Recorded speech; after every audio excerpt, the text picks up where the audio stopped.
ప్రజాపాలన దరఖాస్తులకు ఆదాయం కమ్యూనిటీ సర్టిఫికెట్ల అవసరం లేదు. ఆధార్ కార్డులో ఆంధ్రప్రదేశ్ పేర్లు మార్చడం, సవరణలు అవసరం లేదు. మీ దగ్గర ఉన్న ఆధార్, రేషన్ కార్డు జిరాక్స్ మాత్రమే సమర్పించాలని ఖమ్మం జిల్లా కలెక్టర్ విపి గౌతమ్ తెలిపారు.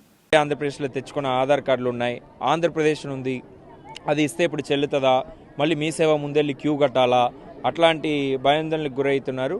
అలాంటిది ఏం అవసరం లేదు. మీది ఏ ఆధార్ కార్డు ఉందో, ఏ రేషన్ కార్డు ఉందో అది సబ్మిట్ చేస్తే చాలు. ఎందుకంటే అప్పుడు తీసుకున్న వాళ్ళన్నీ ఆంధ్రప్రదేశ్లో ఉంటుంది, ఇప్పుడు అది తెలంగాణ అయిపోయింది, అది అందరికీ తెలిసినదే. అది మనం వెరిఫై చేసుకుంటాం, ఏమి ఇబ్బంది లేదు.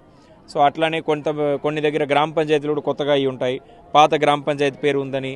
అట్లాంటిది మీరు ఎలాంటి ఆలోచన చేయనక్కర్లే. మీ దగ్గర ఉన్న ఆధార్ కార్డు, మీ దగ్గర ఉన్న రేషన్ కార్డు సబ్మిట్ చేస్తే సరిపోతుంది. ఇన్కమ్ సర్టిఫికేటు, కమ్యూనిటీ సర్టిఫికేట్ అలాంటిది మనం ఈ స్టేజ్లో అడగట్లేదు, అందులోనే అడుగుతున్నాం. మీ ఆదాయం ఎంత, కులం ఎంతను మనం అడుగుతున్నాం, కానీ సర్టిఫికేట్స్ అడగట్లేదు. సో అది దానికి కూడా ఎక్కడ కూడా ఇన్కమ్ సర్టిఫికేట్కి క్యూ కట్టడం అలాంటిది అవసరం లేదు. సో మీరు ఫస్ట్ అప్లికేషన్ ఇచ్చేసేయండి, డేటాబేస్లో ఎంటర్ చేస్తాం. తర్వాత అన్ని వెరిఫికేషన్ అప్పుడు కూడా అన్నీ కూడా యంత్రాంగం చూసుకుంటుంది.